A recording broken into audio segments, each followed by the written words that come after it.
Hack it up, furball.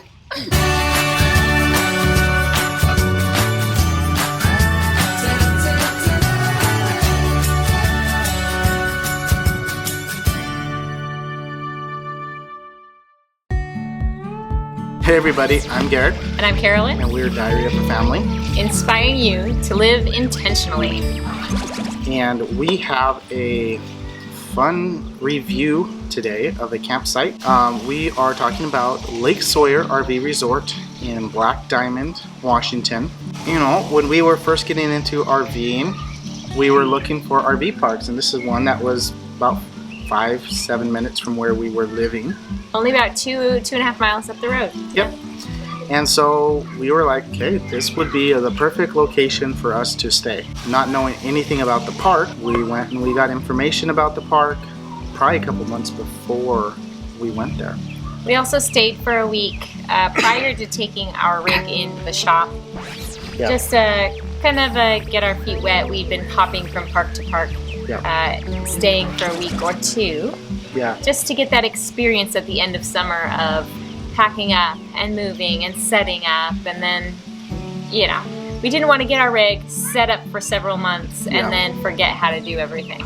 We wanted to kind of tell you a little bit about the park, some of the pros, some of the cons, why you should consider it, why you might want to not consider it. Let's talk about some of the stats for this park. You have to use that voice. This park is located on Lake Sawyer in Black Diamond, Washington. I'll link the address right below so you can go check it out. I'll also link the website so you can go see information on the park. It is very centrally located, about an hour and a half away from Mount Rainier. You are about an hour away from Seattle. Less than that. Less than that. And there are a whole bunch of other places you can go see. If you're skiing, this is a great place to be because they usually don't get snow, and then you're only about 45 minutes from the pass. Yes. The location is key. The other thing that's really nice about this park is that it's 10 minutes away from Costco, Fred Meyer's, Safeway. All the major amenities that you need is a short driving distance away. It was very easy for us to fill up propane and any other things that we needed. Gas, of course, in Washington, gas prices are a little bit higher than you would find in some of the southern states. Yep. But that's what you get all around for Washington, which will be demonstrated in the price of this park when we get to that later. Yep. Another great resource in the area is just the Washington state parks and the fact that the Rainier National Forest is so close. Yeah. So I mean, even essentially 2 hours away, you can go to the Olympic National Forest too. Everything is really within a day's drive. You can go and explore an amazing area right from there. So if you want to check out Canada for a day trip or even an overnight trip, not taking the rig, you can park at Covington, drive into Seattle, and take the Clipper up to Victoria. Victoria is beautiful. We've been there a couple times and highly recommend it to anybody. And the Clipper trip is about, 90 minutes? Mm-hmm. So it's a fun ride. Even if you're just going to go for the day, take the first Clipper out and bring the last Clipper home. A few of the other pluses for this park, it is on a lake. They have boats that you can rent. There's fishing. The lake is gorgeous. There's houses all over the lake, and it's a very active lake during the summertime. If you're into boating, if you're into anything water related, it's a good park to check out. So another pro for this park is that it's pretty kid friendly. Mm-hmm. They expect that there will be kids in there, especially in the summertime. A lot of families come for a week or so. There are little lodges that some people have rented out, but it mostly caters to RV families. Yeah, there's a basketball court and there's a playground. The other thing that I really appreciate about the park was the staff were really friendly. The ladies in the office were really great to work with. And as we were there for quite a number of months, we got to meet some of the people that live there full time or for a longer stint. And they have quite a close-knit community going on there. Let's talk about some of the cons. One of the biggest ones that we found was the price. Yes. It was For what we got in the park, it was way overpriced. We definitely will not be going back there On a monthly basis. Possibly a weekly basis if we have no other options.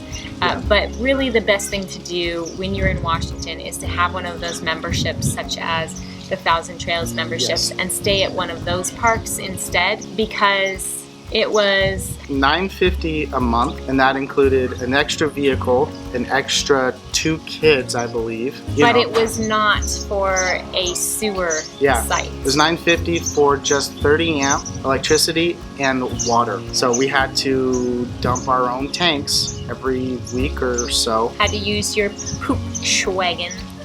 I'll link a video right up here on how you can be more efficient on dumping your tanks and using your tanks when you don't have sewer hookups. There was another RV park that was about 1.5 miles down the road, and they were advertising $550 or $650 a month, but they wouldn't answer any phone calls or anything like that. So sometimes those are hit and miss. We didn't have very many options, and it was less than what we were paying for on our mortgage. So we took it. And we made the best with what we had. Most of the sites had sewer hookups, but over half of them didn't work.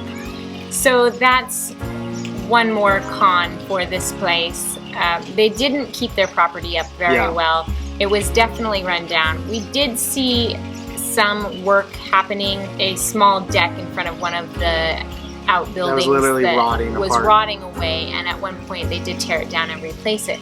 But it feels like they don't do any upkeep, like upgrading, until the item is no longer functional and has completely disintegrated. So, and like with the sewer systems, it's like, okay, at what point are you going to say, let's do the time and effort it's going to take to get this fixed?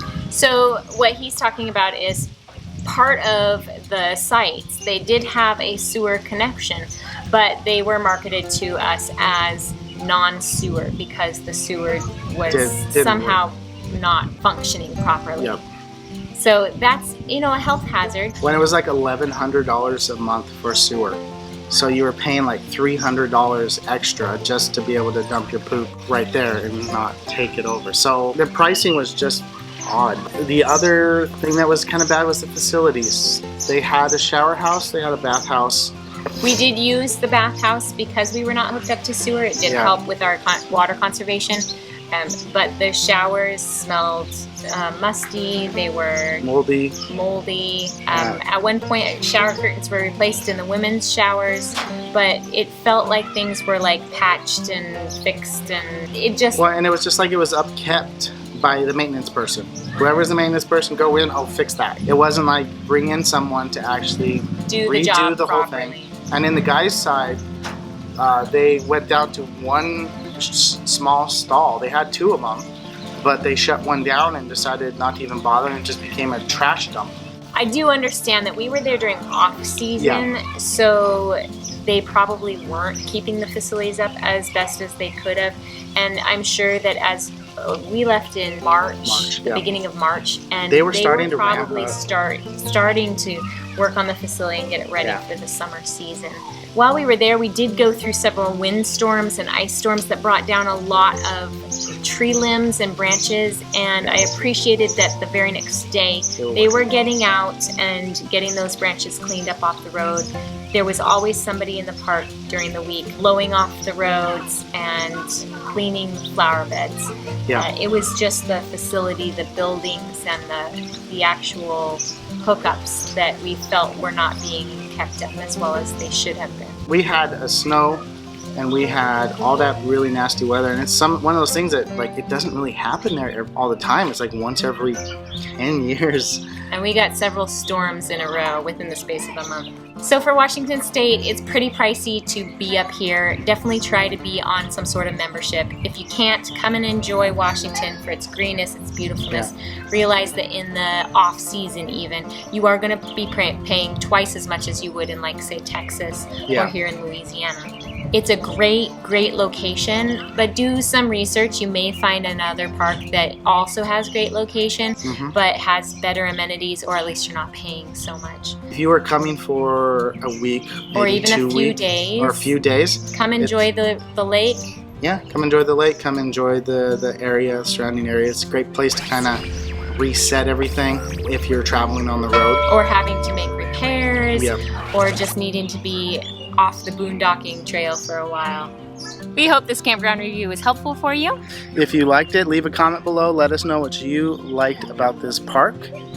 And if you haven't already, consider subscribing to our channel and hitting that notification bell. And we'll see you guys in another video. Live your life intentionally. Bye.